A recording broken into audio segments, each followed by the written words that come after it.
இப்போ நான் செஞ்சிட்ருக்கிறது வந்து சிறுகீரை ஃப்ரை. இதை வந்து எப்படி பண்ணணும்னு நான் சொல்லியிருக்கேன். ஒரு முறை நான் ரிப்பீட் பண்ணுறேன்.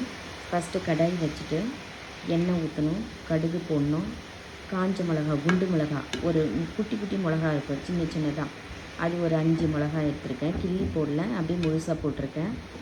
உளுத்தம்பருப்பு, கடலப்பருப்பு கொஞ்சம் கொஞ்சம் போட்டிருக்கேன். எல்லாமே நிறைய வந்து நம்ம போடக்கூடாது, திட்டமாக போடணும். கடலப்பருப்பு, உளுத்தம்பருப்பு போட்டுட்டு வெங்காயம், பொடியாக நறுக்கின வெங்காயம் போட்டிருக்கேன். நெக்ஸ்ட்டு ஒரு கொஞ்சம் கருவேப்பிலை, அந்த ஃப்ளேவருக்காக கருவேப்பிலை போட்டிருக்கேன். பூண்டு வந்து பொடியாக நறுக்கி வச்சுருக்கேன், நறுக்கி நல்லா தட்டி வச்சுருக்கேன். அந்த பூண்டு போட்டு ஃப்ரை பண்ணிவிட்டேன். கீரை வந்து நல்லா பொடியாக நறுக்கி அலசி ஒரு 4 முறை அலசி ஃபில்ட்ரு பண்ணி வச்ச கீரை இதில் போட்டு இப்போ வதக்கிட்டுருக்கேன். இது வந்து தேங்காய் வந்து துருவி வச்சுருக்கேன். துருவி வச்சுட்டு கடைசியாக இறக்கும் போது தான் வந்து தேங்காய் தூவணும், ஃபஸ்ட்டே தூவக்கூடாது. கீரை வந்து நீங்கள் எப்போவுமே கீரை சமைக்கும் போது மூடி வேக வைக்காதீங்க. மூடி வேக வச்சாவே அந்த கலர் வந்து சேஞ்ச் ஆகிடும், ஒரு மாதிரி மங்கலான ஒரு கலரில் ஆகிடும். இப்போ நம்ம பச்சை பசேல் நம்ம வாங்குகிறோம், அதே கலரில் ஃப்ரை பண்ணுறோம் அப்படின்னா நீங்கள் மூடி வேக வைக்கக்கூடாது. அது ஒரு 5 நிமிஷத்தில் வெந்துடும். கீரையெல்லாம் ரொம்ப சாஃப்ட்டு, அதனால் போட்டு கடாயில் போட்டு புரட்டினீங்கன்னாவே வெந்துடும்.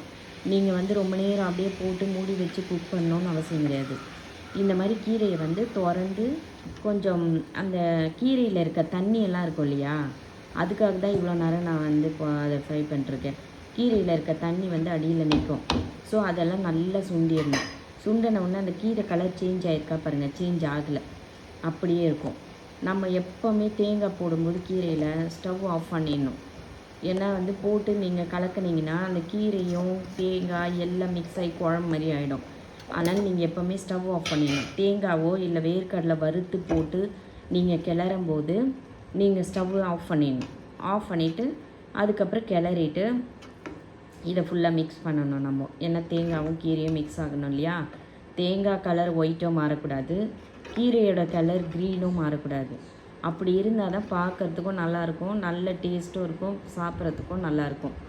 இந்த மாதிரி நீங்கள் எப்போவுமே வீட்டில் பண்ணும்போது இந்த மாதிரி செஞ்சு பாருங்கள். கீரை மூடாமல் அப்படியே ஃப்ரை பண்ணிவிட்டு லாஸ்ட்டாக தேங்காய் போட்டு இறக்கி நீங்கள் சாப்பிட்டு பாருங்கள், செம்ம டேஸ்ட்டாக இருக்கும். ஒரு சிலர் கடலப்பருப்பு போட்டு கூட்டு பண்ணுவாங்க, ஒரு சிலர் வேர்க்கடலை பொடி பண்ணி போடுவாங்க. நான் முள்ளங்கி கீரையில் வேர்க்கடலை போடுவேன், சிறுகீரை மற்ற கீரையில் வந்து தேங்காய் போடுவேன்.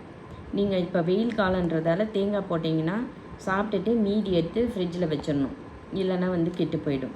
இது வந்து ரொம்ப டேஸ்டியாக இருக்க, நீங்கள் ஒரு முறை செஞ்சு பாருங்கள். தேங்க்யூ.